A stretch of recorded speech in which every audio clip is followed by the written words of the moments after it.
Bonjour à tous, avant de commencer une bonne année 2015 à tous et une bonne santé. Après je voulais vous dire que j'ai vraiment énormément de projets en tête, de vidéos marrantes, interactives, etc. qui vont arriver et si vous multipliez à me soutenir ce serait vraiment génial. Ensuite j'aimerais remercier toutes les personnes qui me soutiennent déjà dès le début, ça fait vraiment super plaisir d'être soutenu autant dès le début. Aujourd'hui, un petit top 10 sur, un peu spécial car il n'y a pas beaucoup sur YouTube et il est rare de tomber sur ce genre de vidéos sur YouTube. J'ai donc pris l'initiative de faire mon deuxième top sur les navires de One Piece par rapport à leur spectacularité, leur beauté et leur utilité. Alors j'ai d'abord à préciser que ce top est purement personnel et que ce top est plus fun qu'autre chose. Ensuite je voulais vous dire que j'ai contacté plusieurs youtubeurs de l'univers du manga aussi pour faire des vidéos et des débats avec eux. Et je m'arrangerai pour faire ça dans les environs, en tout cas assez vite, parce que ça risque d'être prometteur et des vidéos assez chouettes. Voilà, je vais arrêter de vous embêter et on va passer au top 10 directement. Juste avant, je voulais d'abord aussi vous dire que le top 10 n'est que sur les navires de pirates et pas sur des amiraux, etc.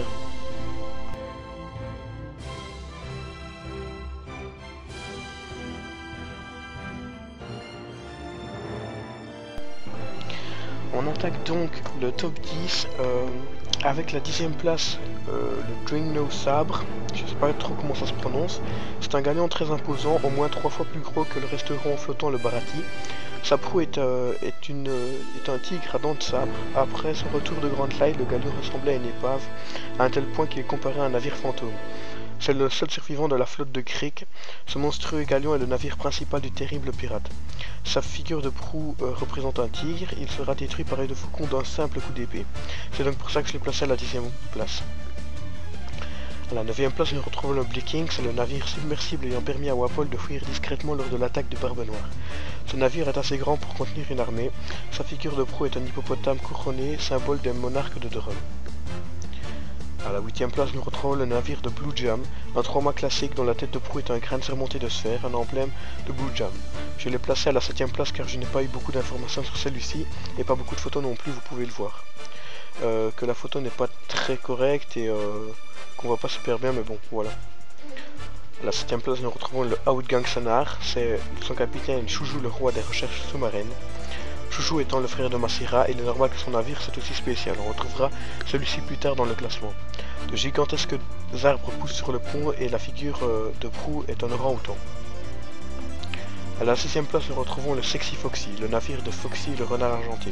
Est un monstre, un énorme galion. Il faut bien ça, excusez-moi, pour accueillir un gigantesque équipage comprenant des géants. Le vaisseau est truffé de pièges en tout genre et deux grosses pattes de renard jouent le rôle d'encre. La figure de proue est une tête de renard. On peut aussi se souvenir lors de la bataille de Luffy et Foxy qui se passait partout sur le navire et on remarquait sa grandeur extrême. À la 5e place, nous retrouvons le Victory Hunter. Ce gigantesque navire appartient à Masira, le roi du repêchage d'épaves, un des deux lieutenants du cricket. On peut dire qu'il ne passe pas inaperçu. Il y a deux grosses bananes de chaque côté du navire servant au repêchage d'épaves. La figure de proue est un sage frappant de cymbales. À la 4e place, nous retrouvons le Thousand Sunny. Il s'agit du nouveau navire de Luffy. C'est Franky qui avec l'aide des maîtres charpentiers de la galerie La Compagnie, a construit ce petit bijou avant de l'offrir à Mugiwara.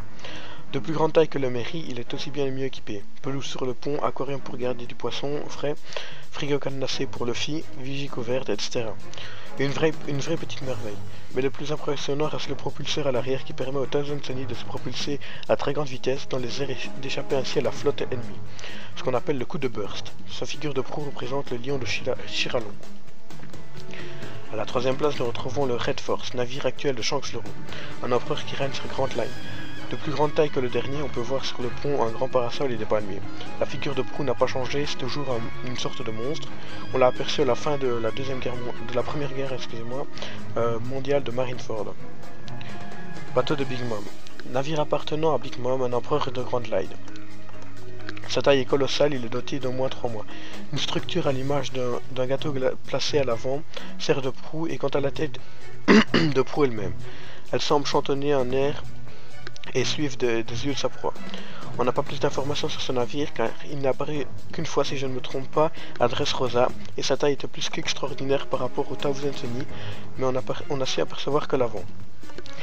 Et enfin, on retrouvera à la première place le navire Moby Dick.